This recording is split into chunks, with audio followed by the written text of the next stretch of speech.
welcome to the We Talk Health Podcast, the official podcast for West Tennessee Healthcare. Please be advised that this podcast is not intended to replace any medical advice.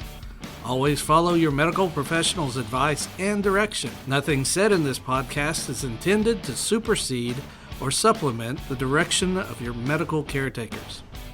If you have any questions, please reach out to us at wetalkhealthpodcast@gmail.com, and we will do our best to answer any questions you may have. Welcome to another episode of We Talk Health. My name is Kwasigroh, and joining me today is Chrystal Dickson. Chrystal is the Clinical Nutrition Manager for West Tennessee Healthcare. Chrystal, how are you? Great. Good. Thanks for coming in today. And today we're going to be talking about National Sarcoidosis Awareness Month, and that is a kind of a big tongue-tying word, sarcoidosis. I've had to say it several times before I got through it to record it. And that's, to my understanding, is about inflammation. Is that right? It is. It's an inflammatory disease, and it's basically where your immune system overreacts, and it causes tissue to form in different organs. Most commonly, they form in the lungs and the lymph nodes, but they can also affect the eyes and the heart. Oh, wow. So the reason we wanted to talk about it is we are doing these cooking initiatives, cooking demos for each month throughout the year of 2021, and we've done a video of Chrystal making Sesame Avocado chicken salad and Quinoa Salad. Both of them were delicious. I was very glad to be on the video crew helping film because that meant we got to eat afterwards, and they were great. Yeah, they're two of my favorite salads. Yeah. They're very simple, very easy to throw together. They also hold well in your refrigerator, so that's good. You can make it ahead of time and not put the dressing on, add the dressing on later. So I gotta say, I know several friends who don't really care for quinoa that much, but you really didn't even taste it. I don't think. Yeah. Quinoa is one of those great foods. It's a good source of protein. It's a whole grain. It's plant-based. It's full of lysine, which is an amino acid. It's high in fiber. It's also a great source of iron. So quinoa is one of those things that most people probably have not tried it and realized how simple it is to cook and how easy it is to add to a dish, especially like a salad. And it can, add flavor to your salad. I really like it. I've used it to replace rice in like Mexican dishes that I've made. There's this thing that I like to make called a enchilada lasagna is what it's called. So like you put a layer of rice and then tortilla shells and do meat and rinse and repeat basically. But I've replaced it with quinoa and it's really good. Yes. And it also goes really good in the salad. So let's go ahead and talk about the quinoa salad while we're here. What all were the ingredients that you used? So for the quinoa salad, the first thing, of course, was quinoa. And you want to cook that ahead of time because you do want it to be cold, especially when you're adding it to a salad. So something that you can cook a day ahead of time, you want to rinse and drain it. Something else that was added was chickpeas or garbanzo beans. So, you hear it pronounced either way. You want to drain and rinse those. Now, chickpeas are also a great source of protein. They're a good, healthy item. They have a different flavor. They kind of are, they're almost like a waxy bean type. Some people roast them, and so you can do that to add to this salad as well. Okay. It gives them just a little bit of a different flavor. Yeah. So they're easy to roast. This salad also has cucumbers, red bell peppers, chopped red onion, and then it's got parsley. And then we put it on a bed of mixed lettuce. So, you can use any kind of, lettuce that you want. Typically, I use a mixed green or a romaine lettuce. Any of those bright green leafy vegetables contain, a lot of those good B vitamins. They're, rich in antioxidants. And so, that I always choose that more than the iceberg lettuce. Right. It's just got a little more nutritional value in it than the iceberg lettuce. Gotcha. Well, it was absolutely delicious. I very much enjoyed it. So listeners, if you're listening and you want to find the recipe, there will be a link to a blog post for this recipe that's going to be in the description of this podcast. So let's go ahead and talk about the Sesame Avocado chicken salad. Now that one I think was Not that I didn't like the quinoa salad because that was very good, but I think the sesame avocado chicken one was better. Better, yeah. It's kind of an Asian flavored salad. So, like and it's Asian the food. same thing. You can prepare your ingredients ahead of time, toss it all together, leave the dressing off, and add the dressing at the end when you're ready to serve it. But it's kind of the same thing. You know, use your salad greens. And in this one, we use shredded or diced cooked chicken, so that adds some extra protein to it. It's got sliced green onions in it, toasted almonds, shredded carrots. It also has an avocado in it too. Oh. So, you know, avocados have really gained popularity over the years. You know, they're a good, healthy source of fat. They're also, you know, they're just a good vegetable or fruit, Right. you know, depending on what you want it to call it. This also has grape tomatoes, and it's got toasted sesame seeds in it. So, like I said, and the dressing it's got rice vinegar in it. It's got some olive oil, sesame oil. It's got honey and ginger and garlic, and so that's what gives it that kind of Asian flair to it. So It was very hearty, I feel like. The chicken probably helped with that a lot. the chicken does. And the chicken you could easily leave out, you know, if you're wanting to, you know, not do meat or not, you know, do something like that. You know, it's not going to have a lot of protein in it otherwise. Then, you know, you will get some protein out of the sesame seeds and the almonds. But so typically if you're needing to get that protein, you want to keep that chicken in there. But completely fine to leave it out. Yeah. So can you kind of tell me why salad was your go-to food as opposed to like one of the recipes we've done was a chicken avocado pasta. So it was obviously not a salad. So with sarcoidosis, you know, one of the things that you want to do is, you know, if especially if you have heart or lung disease, you know, you want to try to eat healthy and keep your heart healthy. So you want to maintain a healthy weight and limit your intake of those unhealthy kind of, you know, not heart healthy foods. Right. One of the things that you'll hear is going to be an anti-inflammatory diet. You know, I hear that a lot of times. What foods can I eat, you know, to help inflammation? Well, there's really no good evidence to support an anti-inflammatory diet. One thing is foods that are high in antioxidants, they are good for you. They're good for your overall health. So they're not really going to cause any they're not going to give you any anti-inflammatory properties.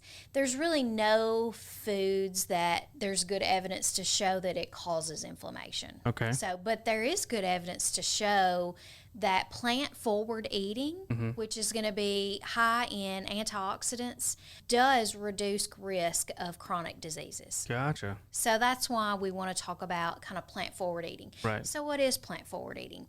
It's basically making your plate, the center of your plate, plant-based. So fruits, vegetables, whole grains. It's not focusing on vegetarian or eliminating meat or other you know, other foods, but it's just putting more towards the center of your plate, you know, kind of the focus of your plate being plant-based. Gotcha. Okay. So you want that colorful, you know, that's all the colorful fruits and vegetables. That's where you get all those great antioxidants. Gotcha. So one thing, if anyone has sarcoidosis and they're trying to eat healthy, you know, they want to try to aim to eat a balanced diet that's going to include plenty of fruits and vegetables, whole grains, lean, healthy fats, and, you know, lean dairy and lean meats. And so that's why I chose these two salads, because it incorporates all of those different things in there. You want to focus on making at least half of your plate filled with plant-based foods. We've done several videos and a couple of podcasts together, and one of the common denominators that I've learned just talking with you is you tend to go for whole grain foods. So can you kind of give me a reason as to why that is? You know, whole grains have been around for hundreds of years. In more recent years, whole grains, really more refined grains have gotten, you know, a bad reputation with some of the, you know, kind of diets that claim that, you know, grains or carbohydrate-rich foods are not good for you. And that's not really true. Now, you know, you do want to limit your intake of refined grains because that can be linked to some health problems, you know, obesity, things like that. So what are some refined grains? Okay, so refined grains are going to be white rice, enriched flours, and kind of bran foods. Oh, okay. So you want to choose the whole grains, Gotcha. which are going to be quinoa, which was in this recipe, barley, brown rice, wheat berry, oats, corn, and then whole wheat. Okay. So you have to think about when you look at labels, it can be very deceiving. It can be hard to tell what's a refined grain and Sure. what's a whole grain just by looking, at the front label on a package. Right. So you're going to want to flip it over and look there. You want to look for something that's going to say, like if you see quinoa or you see barley, if you see whole grain wheat, those are going to be good choices. Okay. Whole grain wheat. Yeah, but if you see, enriched flour or fortified flours, if you see things like that on there, it's a refined grain. It's good to know. Yeah.